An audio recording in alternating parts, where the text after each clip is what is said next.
In the majestic corridors of the Roman Empire, when the echo of footsteps resonated on the palace marbles like an eternal murmur of the gods, a story destined to survive the centuries was being woven. There, beneath gilded ceilings and gardens perfumed by laurels and roses, a young woman of barely 25 had conquered not only the emperor's heart, but also the fear, envy, and gossip of all Rome. Her name was Valeria Messalina, wife of Emperor Claudius, and her figure would be etched in collective memory as a symbol of unbridled lust, depravity, and limitless ambition. The chronicles that traverse time paint Messalina as an insatiable whirlwind, capable of transforming the private chambers of the palace into scenes of endless bacchanals. It was said that she competed with professional courtesans in games of endurance, that she abandoned the imperial bed to disguise herself and wander through common brothels, and that in a single night she could give herself to 25 men. So the historians told it, so the satirical poets repeated it, and so tradition inherited it, as if it were an unquestionable truth. But perhaps does a deeper poison not pulse behind these stories? Could it not be that such tales, repeated ad nauseum, were nothing but weapons of propaganda, conceived to ruin the memory of a woman who dared to challenge the established order? Rome was a stage where power and intrigue danced in a fragile balance. Every shadow could hide a spy, every banquet could turn into a conspiracy. And in this cruel theater, Messalina played a dangerous role, that of a young, ambitious woman close to the emperor. She was not just a wife, she was not just a mother. She was an advisor, a mediator, a guardian of the gateways to supreme power. In a society forged on the hard stone of patriarchy, such female power was seen as a threat, and few weapons were more effective in destroying it than the accusation of sexual immorality. Let us imagine for a moment the Rome of that time. The Colosseum did not yet stand, but bloody spectacles already inflamed the people. Senators disputed their influence with poisoned words, while slaves filled the forums and baths with rumors. In the midst of that boiling cauldron, Messalina became a myth, not for what she actually did, but for what her enemies needed her to appear to have done. Who can resist a scandalous story? Who can doubt its veracity when it is repeated over and over by writers who enjoyed the trust of those in power? Thus was born the image of the empress who slept with 25 men every night, of the noblewoman who abandoned the imperial purple to mingle among the prostitutes of Rome's darkest neighborhood. A powerful image, capable of exciting the imagination of generations, but which perhaps is nothing more than a smokescreen. Because behind the rumors, behind the satires, beats the possibility of another truth, that of a skillful, ambitious, and brave woman who wanted to rule from the shadows and who was condemned not for her carnal passions, but for her political intrigues. And this is where our story opens like an ancient book. Between the folds of legend and reality, between the echo of the chroniclers and the silence of the facts, the figure of Messalina rises. Was she truly the most infamous courtesan of the empire, or was she the most illustrious victim of a ruthless smear campaign? To what extent are the accounts that have reached us a reflection of truth and not of propaganda? These are the questions that will guide our journey. Join me, then, on this journey through the dark corridors of the imperial palace, where the whispers of history blend with the echoes of lies. Together we will discover how ancient Rome used sex as a political weapon, how the pens of chroniclers could be sharper than the swords of gladiators, and how the memory of a woman was transformed into a myth to perpetuate the dominance of men. This is not only the story of Messalina, but also a mirror reflecting the eternal struggle between truth and manipulation, between power and fragility, between glory and ruin. The legend of Messalina did not arise from a single account or an isolated event, but was woven like a tapestry embroidered with threads of exaggeration, satire, and propaganda. From the days when she still breathed beneath the roofs of the imperial palace, rumors were already circulating that painted her as an insatiable woman, a devourer of pleasures, capable of transforming any hall into a theater of orgies. The chroniclers who collected these stories, among them Tacitus, Suetonius, and Juvenal, shared not only a sharp pen, but also the desire to highlight the vices of the dynasty to which Claudius, Messalina's husband, belonged. Their words, preserved over the centuries, were the clay with which they molded the monstrous image of the empress. It was said that Messalina organized shameless games that lasted entire nights, where gladiators, senators, and slaves were summoned to surrender to her voracious appetite. They narrated her as the shadow of a Dionysian bacchante, capable of outlasting professional rivals in the realm of desire. The most repeated anecdote, and also the most implausible, claimed that the empress had participated in a competition with a famous prostitute named Locusta, where the prize was neither gold nor land, but the glory of carnal endurance. According to the transmitted version, Messalina defeated her rival after giving herself to 25 men in a single night. That round number, which resonates more like a satirical verse than a faithful record, became the beating heart of her obscene legend. There was also no shortage of stories showing her abandoning the riches of the palace to wander, disguised in a blonde wig, through the darkest slums of Rome's red light district. There, they said, she called herself Lysiska, hiding her rank to sell her body to strangers, giving herself until dawn like the most vulgar of harlots. Juvenal describes her in his satires as a nocturnal creature who, after satiating herself in the brothels, returned to the palace with a fatigued face and hair still reeking of smoke and sweat.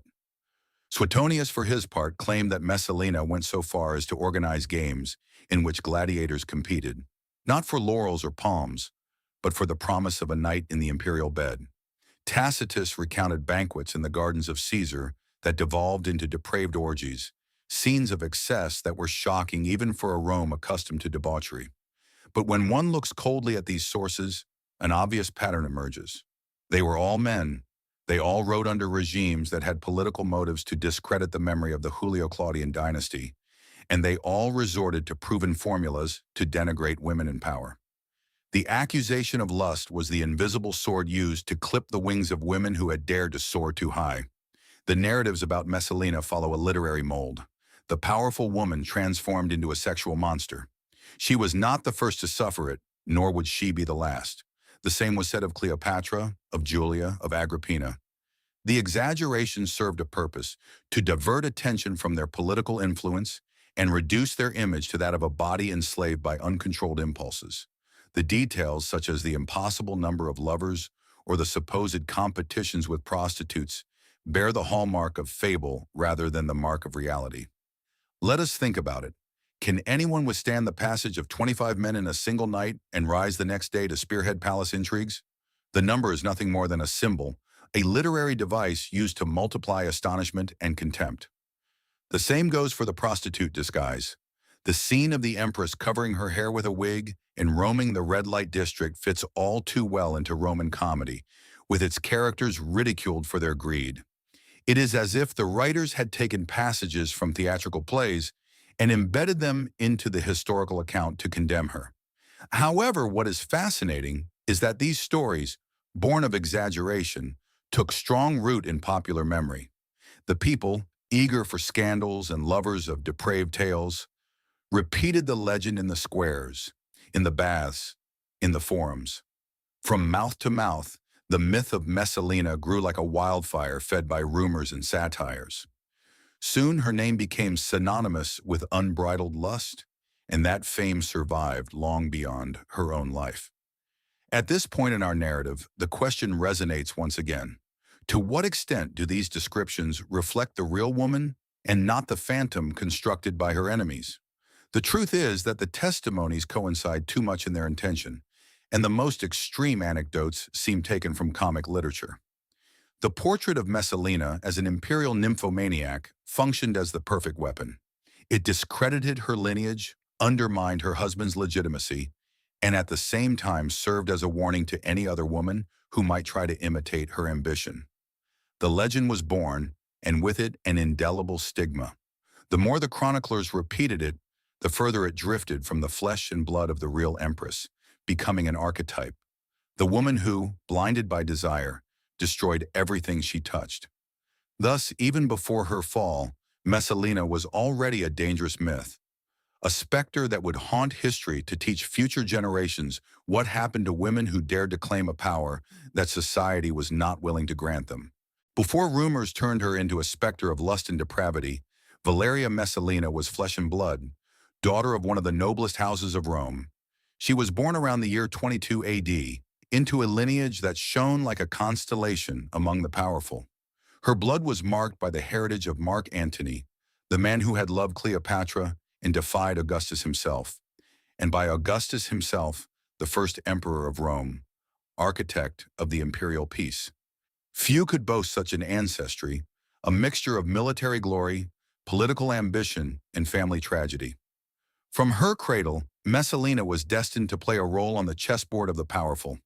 Her childhood was spent amidst marbles and columns, surrounded by rhetoric and examples of greatness. The houses of the Roman aristocracy were not places of innocence, but training grounds where children learned that every gesture could be observed, every word used for or against them. Messalina grew up under that constant surveillance, and from an early age she learned to use her gaze, silence, and cunning as weapons as sharp as the swords of legionaries. When she was barely 17, her destiny intertwined with that of Claudius, a man many considered clumsy, weak, and incapable of ruling. Claudius was the nephew of Tiberius and uncle of Caligula, but his physical tics and apparent intellectual slowness had relegated him to the background within the imperial family. He was thought to be a secondary figure, destined to live in the shadow of others, more ambitious and more feared. But fate, capricious as the gods, reserved an unexpected twist for him. In the year 39, Messalina married Claudius. For many, it was a lackluster union, almost a family arrangement. No one could suspect that barely 2 years later, following the assassination of Caligula, Claudius would be proclaimed emperor by the Praetorian Guard. Suddenly, that young woman who had grown up amidst privileges but without a throne found herself, at only 19 years old, as Empress of Rome, mistress of an empire that stretched from the burning sands of Egypt to the damp forests of Britannia. Here the true essence of Messalina begins to reveal itself. She was not the woman dominated by uncontrolled appetites that her detractors would describe, but an ambitious figure, aware of the power that marriage had placed in her hands. Her position allowed her to influence the decisions of the most powerful man in the world, and she knew how to use it with a swiftness that baffled many. As empress, Messalina became a mediator of petitions, a recommender of positions, a protector of allies, and a silent executioner of enemies. Her voice could open or close the doors of power, and in a society where women were expected to limit themselves to the role of obedient wives and silent mothers, such meddling was unbearable for senators and courtiers.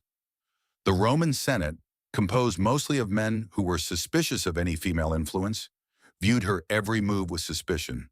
But Messalina did not stop. Through her closeness to Claudius, she began to accumulate not only influence, but also wealth. Estates, villas, lands, and treasures came under her control, increasing her independence and further reinforcing her power. In a few years, the young woman with the firm gaze and calculated smile transformed into one of the most feared personalities in Rome. It was inevitable that enemies would arise. Imperial Rome was a hornet's nest where alliances were built and destroyed with lightning speed. Every step Messalina took was observed, every gesture interpreted as a strategic move. In that ruthless world, where a misplaced word could seal a man's ruin, she learned to maneuver with the precision of a general on the battlefield. Thus, while chroniclers began to forge the legends of the nymphomaniac Messalina, reality showed a woman who mastered the art of politics from the shadows. She was not a bacchante lost in the pleasures of the flesh, but an architect of intrigues who knew how to exploit her husband's weakness to erect her own kingdom within the throne. Her true sin was desiring too much power in a world that did not tolerate women exercising it. And in this contrast between the reality of her noble origins and her rise as empress, and the fiction propagated by later writers, the tragedy is forged. Because the more her influence grew, the greater was her adversary's need to destroy her. And the most effective way to do so was not by denouncing her political ambitions, but by degrading her to the level of the most vulgar harlot. Messalina, the young noblewoman, the emperor's wife, the mother of imperial children, was turned into a depraved myth by the very people who feared her strength. Thus began to brew the outcome that history, disguised as satire and scandal, would ultimately impose upon her. Rome was a swarm of voices, a boiling cauldron of interests that crossed at every corner of the forum and in every corridor of the imperial palace. In that universe, Messalina moved with the dexterity of someone who knows that a miscalculated gesture could equal a death sentence. Her true domain was not in the bedchambers where the chroniclers placed her, but in the hidden offices, in private conversations with Claudius, in the ears she managed to conquer, and in the hands she managed to buy. There, far from the noise of the people and the biting satires, the empress wove the invisible web of her power. As the emperor's wife, Messalina did not need to raise her voice in the Senate. It was enough for her to whisper in Claudius's ear for a name to be elevated to the rank of magistrate or for another to be erased from the list of candidates.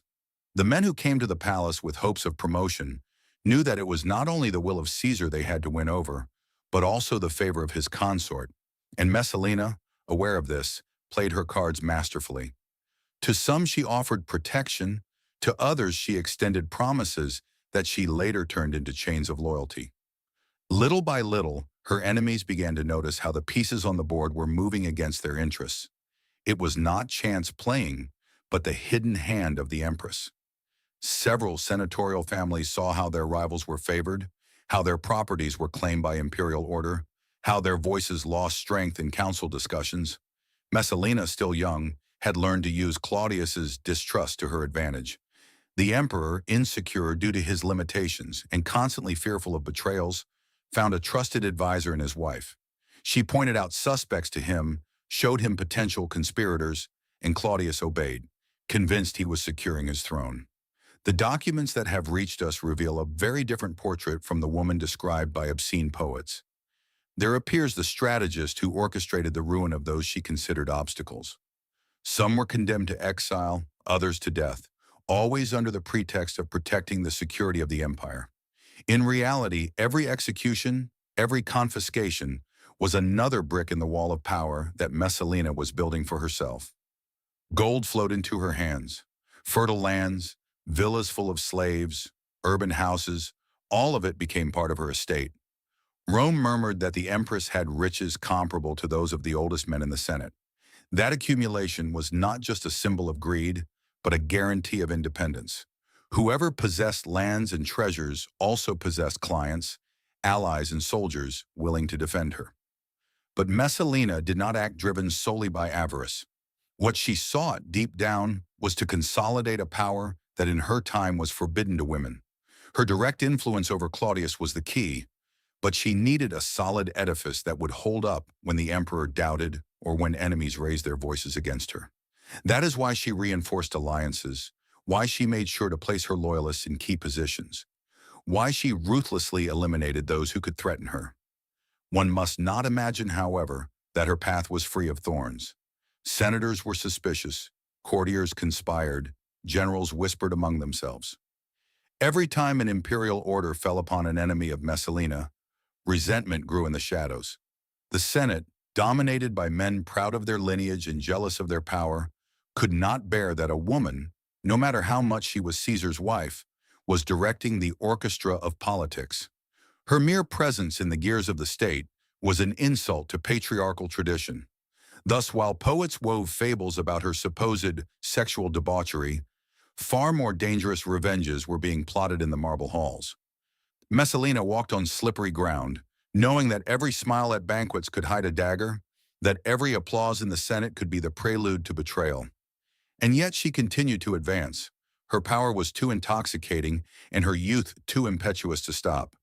She was like a gambler who, in the middle of a bloody board, always bet one step further, trusting that fortune would remain on her side. In less than a decade, Messalina had become one of the most feared figures in Rome. Her name evoked respect among courtiers, fear among senators, and resentment among enemies.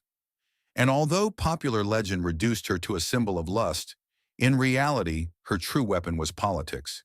The very politics that had taken her to the top was beginning to raise against her the gale of her own downfall.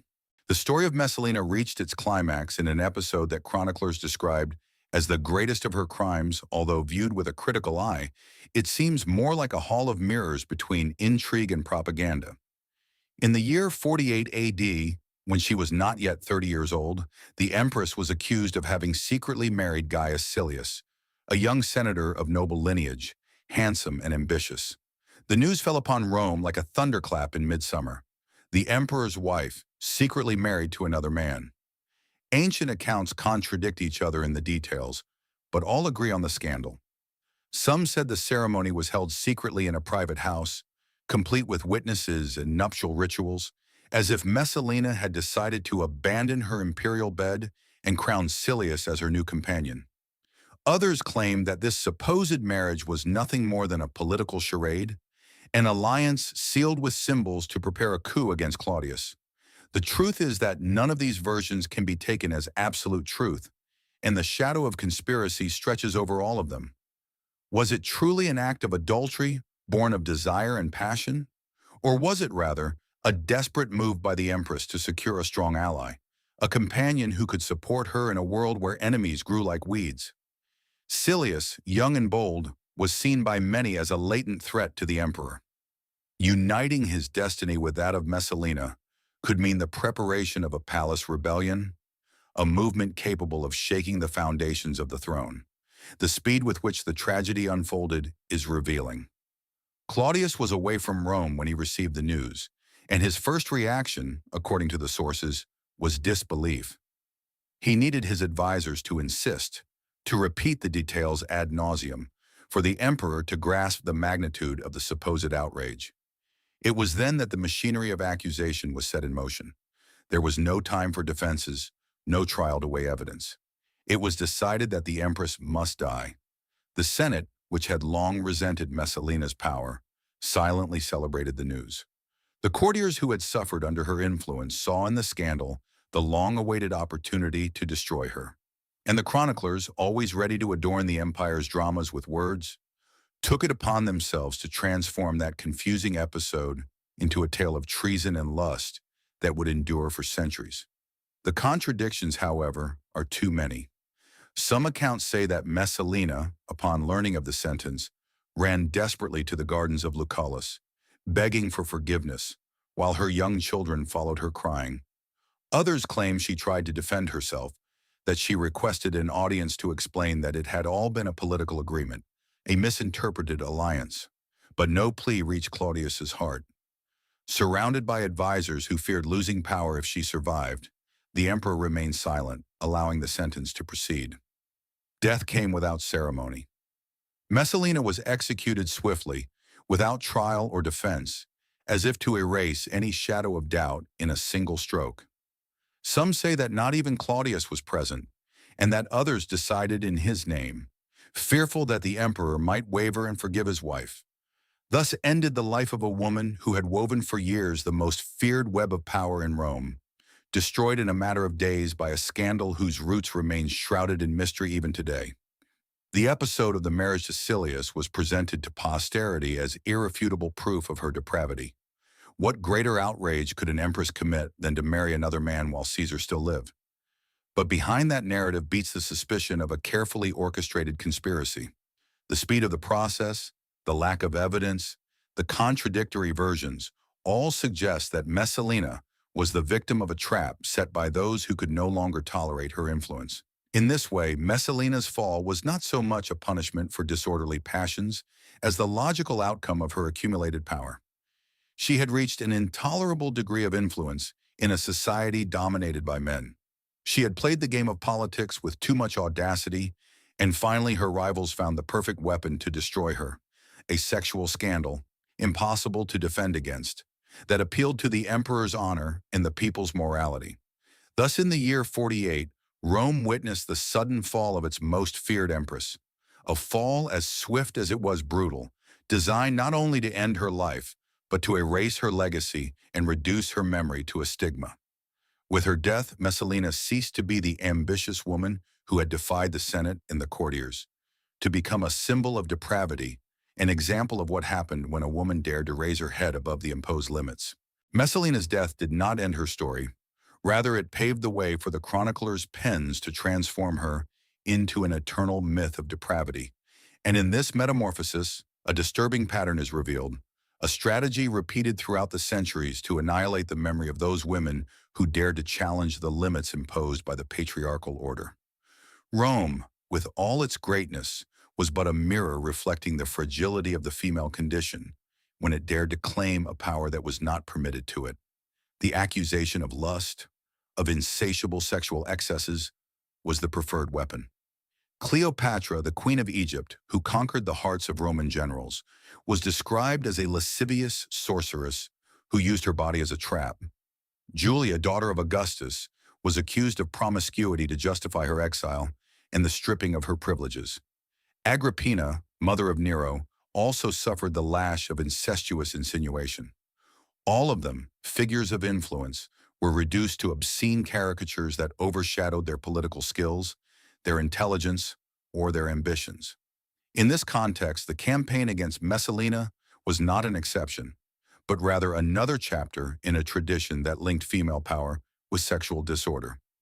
The logic was simple and cruel. A woman who sought to influence politics must be dominated by uncontrolled passions.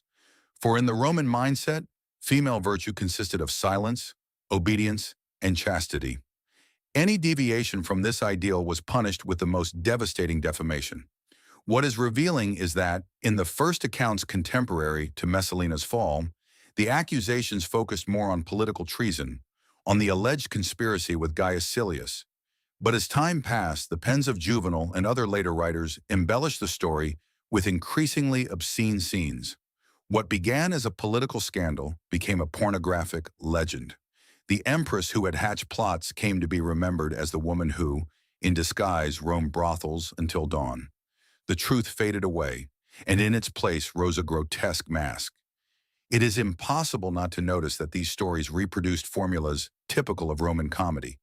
The idea of a noblewoman disguised in a blonde wig, wandering among prostitutes under a false name, is more reminiscent of a theatrical device than a historical fact. The same is true of the sexual endurance competition with Locusta. It is a tale so stylized, so perfect in its scandal, that it seems extracted from a satire. And yet, it was these embellishments that became embedded in the collective memory, eclipsing any trace of the real Messalina. In this way, the propaganda fulfilled its function. It was not enough to physically eliminate the empress. It was necessary to destroy her memory, to turn her into a warning for the future. The Messalina of the historians became the example of the woman who, by letting herself be carried away by lust, ruined her husband, her family, and herself.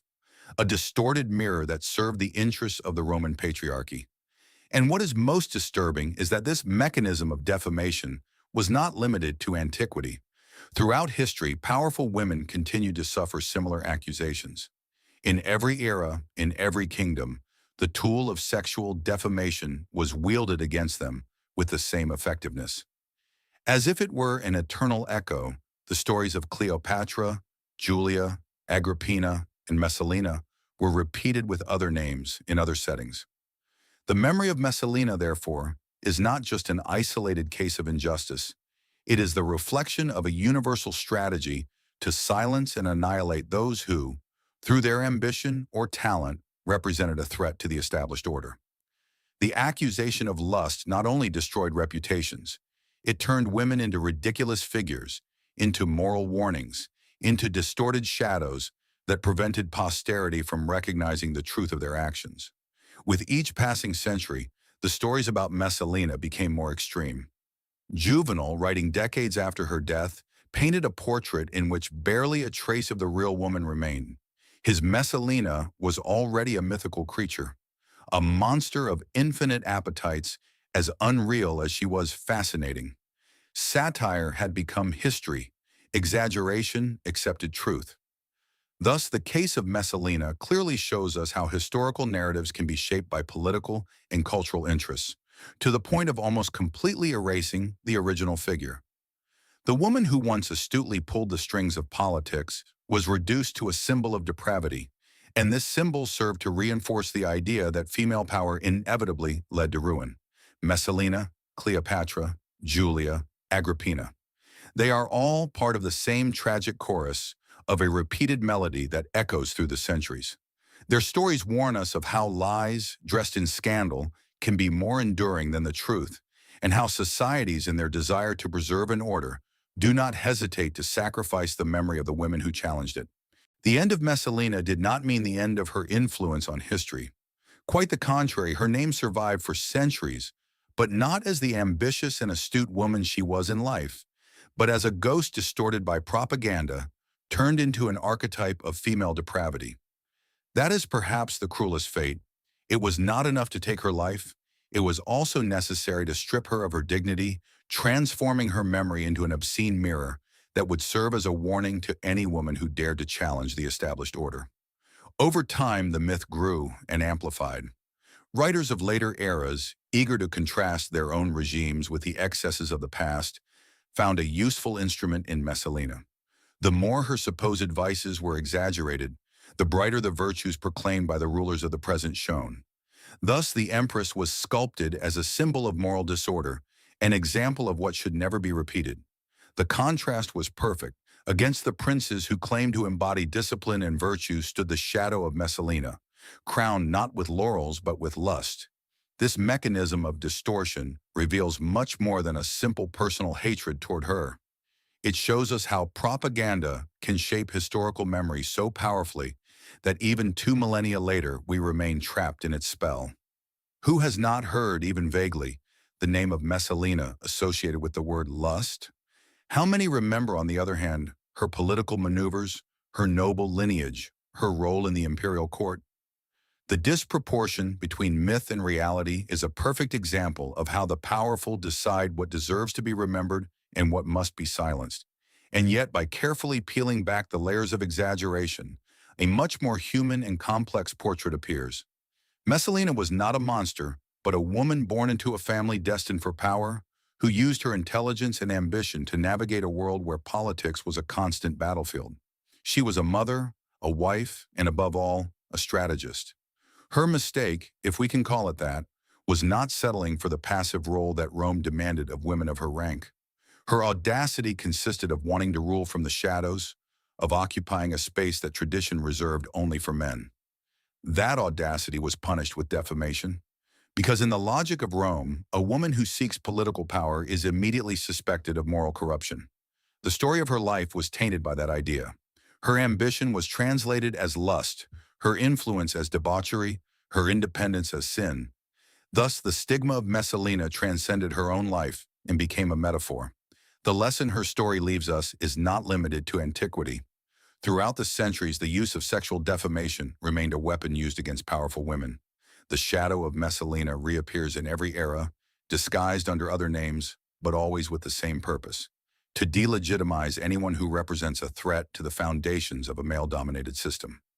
In this way, the myth of the Roman empress becomes a timeless warning about the ease with which propaganda can destroy a person's reputation and shape their memory to serve the interests of others.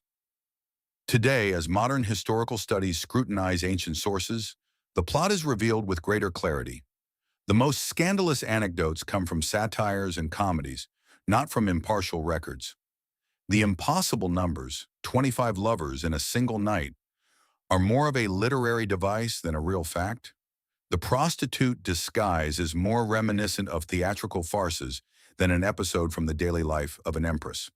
What emerges then is a picture in which the real woman was devoured by the myth, and in which the myth was consciously fabricated to serve a political and cultural purpose.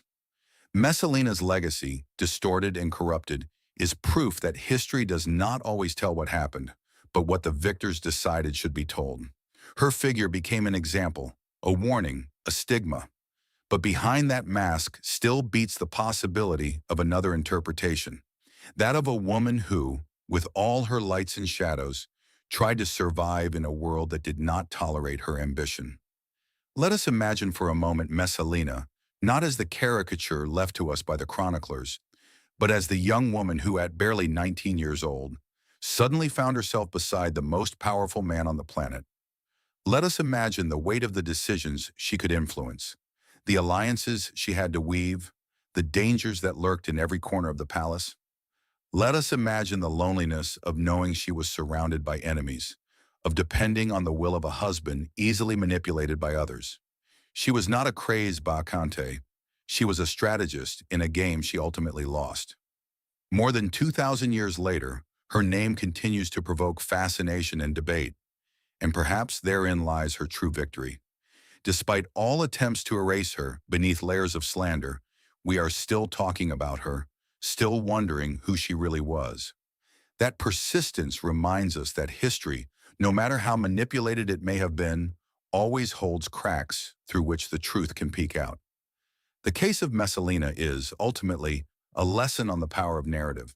It teaches us how the stories we repeat can shape not only the memory of a person, but the vision of an entire era. It warns us of the danger of uncritically accepting inherited accounts. And it invites us to look beyond the myth, to seek the light of truth in the shadow of defamation. The empress who, according to legend, slept with 25 men a night may have simply been a woman who wanted to rule in a world that did not allow it. And for that audacity, history condemned her to become a symbol of the forbidden. But at the same time, her memory speaks to us of bravery, of ambition, and of the eternal struggle against a system that feared a woman with power more than any foreign army. Thus concludes this tale: Messalina, Empress of Rome, victim and myth, real woman and legendary figure. Her distorted legacy invites us to reflect not only on the past but on the present, where the weapons of defamation are still being used.